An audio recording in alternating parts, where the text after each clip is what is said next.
ये जो आज सभी दल के नेताओं ने इस बिल पे अपनी भावना व्यक्त की, ये चीज़ काफ़ी रेयर है कि सब लोग इस कानून में आपके सहयोग के लिए खड़े हुए हैं। मैं भी इस बिल का पूरा समर्थन करता हूँ, लेकिन मैं आपको चेताना भी चाहता हूँ क्योंकि आप खुद मंत्री जी बहुत संवेदनशील हैं, सामाजिक न्याय के विषय को लेकर गंभीर हैं, इन बारीकियों को अच्छी तरह समझते हैं।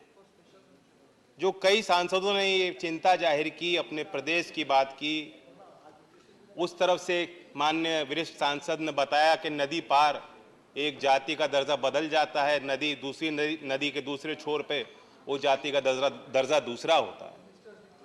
अभी वरिष्ठ सांसद फौजिया जी ने धनगर समाज की बात की। यही समाज उत्तर प्रदेश में भी उनकी मांगे हैं। र और ड के चक्कर में, एक अक्षर के चक्कर में पूरे जाति को, समाज को रोका गया है।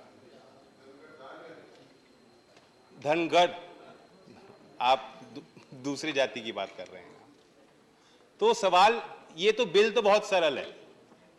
अब ये नौबत क्यों आई कि 4 जिले में एक जाति को अनुसूचित जाति से हटा करके अनुसूचित जनजाति में जोड़ना पड़ा। मैं चाहता हूं कि मंत्री जी और बड़ा दिल दिखाएं और हिम्मत से काम लें। ये मौके बार बार नहीं आएंगे कि पूरा सदन आपके सहयोग में खड़ा होगा।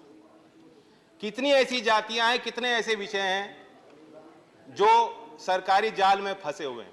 आप आकलन कीजिए, सर्वेक्षण कीजिए। मैं कोल जाति की बात करना चाहता हूं। लगभग 7.5 लाख कोल समाज के लोग उत्तर प्रदेश में विराजमान हैं। पूर्वांचल के कई जिलों में विराजमान हैं। मिर्जापुर, सोनभद्र और कौशाम्बी, बुंदेलखंड के कई जिलों में कोल समाज है और उनकी भी यही मांग है कि हम आदिवासी लोग हैं, हमारे पूर्वज शबरी जी थे, हम जंगल में रहते हैं, भूमिहीन हैं, हमें वंचित रखा जा रहा है और हम जनजाति के इस श्रेणी में आना चाहते हैं। ये 2002 में सरकार ने चिट्ठी लिखी थी, प्रदेश की सरकार ने केंद्र सरकार को। 2013 में कोल समाज के आर्थिक और सामाजिक स्थितियों पर दोबारा अध्ययन हुआ, विचार हुआ। 2014 में फिर चिट्ठी लिखी गई। तो प्रस्ताव आपको सरकार जब भेजती है, और तमाम कई राज्यों में से आपको प्रस्ताव भेजे गए हैं, कई जातियों के विषय यहाँ सांसदों ने उठाए हैं। मैं चाहता हूं कि थोड़ा बड़ा दिल करके, हौसले के साथ मंत्री जी आप फैसला लें और एक बड़ा मसौदा तैयार करें जिस पे हम लोग सही रूप से अपनी बात रख पाएं। जो हमारे वरिष्ठ सांसदों ने बात रखी कि आज तो हमें पता ही नहीं है क्या स्थिति क्या है। 4 बच्चे हैं और 3 को भोजन दे के संतुष्ट हैं। जब तक हम आकलन ही नहीं करेंगे, जो आंखों पर पट्टी हमने बांधी उसे उतारेंगे नहीं और देखेंगे नहीं क्या स्थिति है। जो सरकार से पूछो कितने किसानों ने आत्महत्या की, सरकार कहती है डेटा नहीं। अनएम्प्लॉयमेंट में सवाल होता है सदन में, सरकार कहती है डेटा नहीं है। जो किसान शहीद हो गए किसान मोर्चे पे, उसका कोई डेटा, कोई जानकारी सरकार पे नहीं है। कम से कम इस मसौदे पे जो जानकारी आप इकट्ठा कर सकते हो उसे तैयार कीजिए।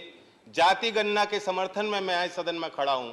इस अवसर पर कहना चाहता हूं बहुत मजबूती के साथ कि जब तक हम गिनती नहीं करेंगे तो किस आधार पर हम फैसले ले पाए। और बाकी ये बिल बहुत सरल है जैसे मैंने कहा, लेकिन ये ऊंट के मुंह में जीरा है।